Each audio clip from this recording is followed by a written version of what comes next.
class, the one that I've filmed, who are so up for this. They have so embraced everything I have asked of them, every different approach.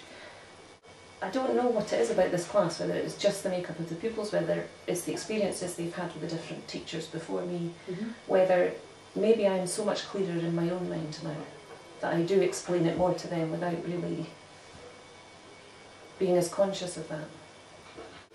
I think you know, you're right, it has a lot to do with what their previous experience is. Just running on to the higher class I spoke about, using show me boards. We generally have them out right through the lesson every time the higher class are in.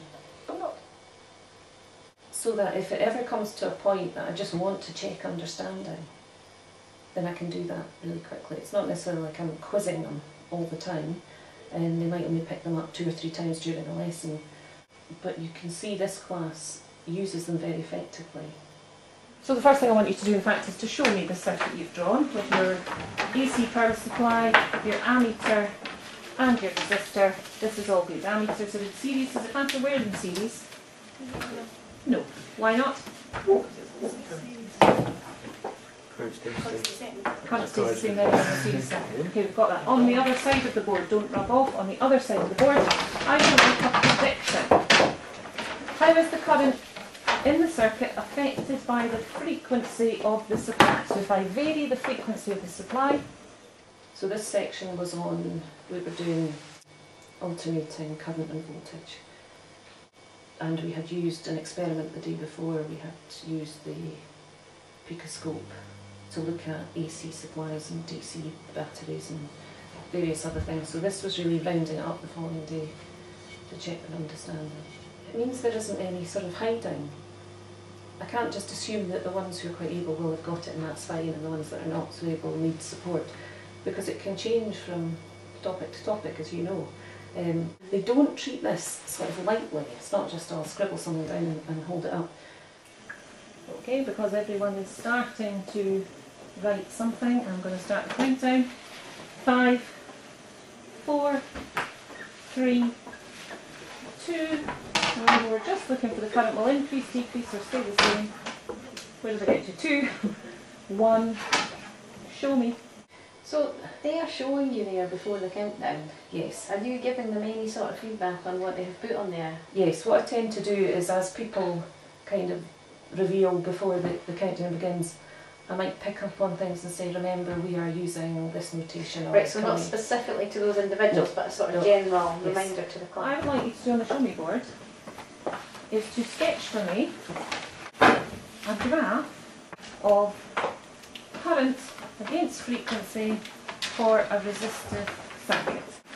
So translate this conclusion into a graph, a sketch graph at higher with all the features it should have to summarise your understanding of the relationship between current and frequency in a resistive circuit. So I use it to pick up, for example, I can't see what's on the board there, but they might have forgotten to put down units. They might have done a sketch graph and forgotten the origin. So before we start the countdown, I'm saying we're remembering the features we require for a graph at higher, and prompting correction, and it works because we're checking that we have the correct units. When you're ready, 3, 2, 1, show me. Okay, well done. So we are showing a constant current regardless of the frequency. Okay, boards down and write them.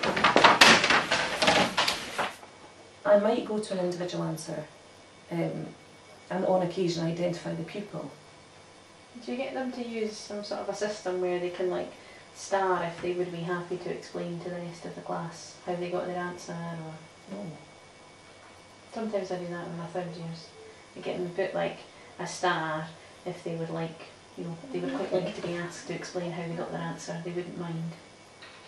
Or sometimes I get them to put a cross, you know, a tick and a question mark, just to show how confident they are that their answer's right and that kind of thing.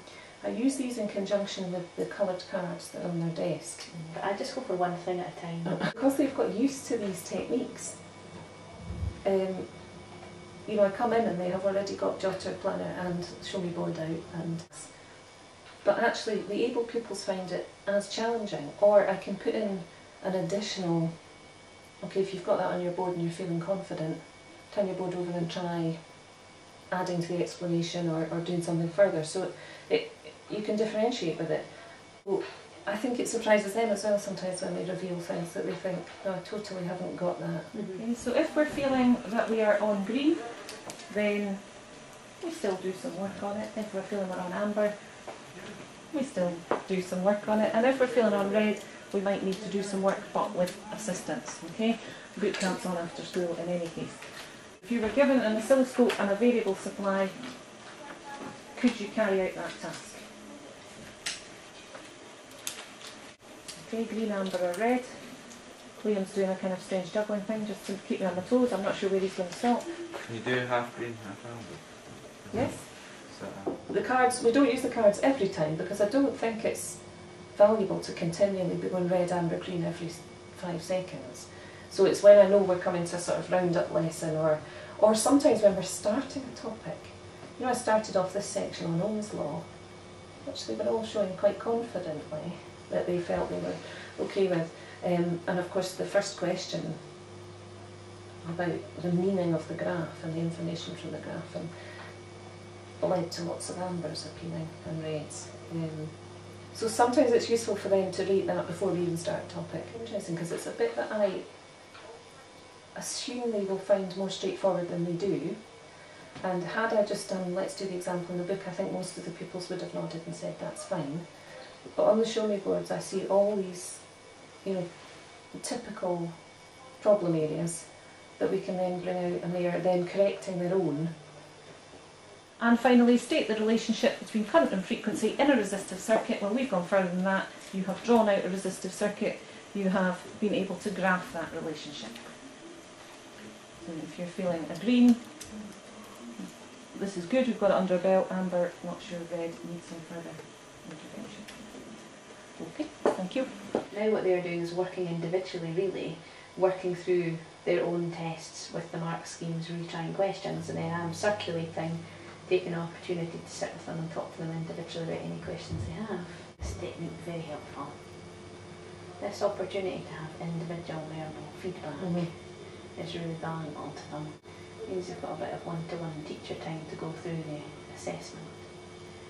Designed obviously to be a summative assessment, but used in a formative way to help improve their learning as we go forward.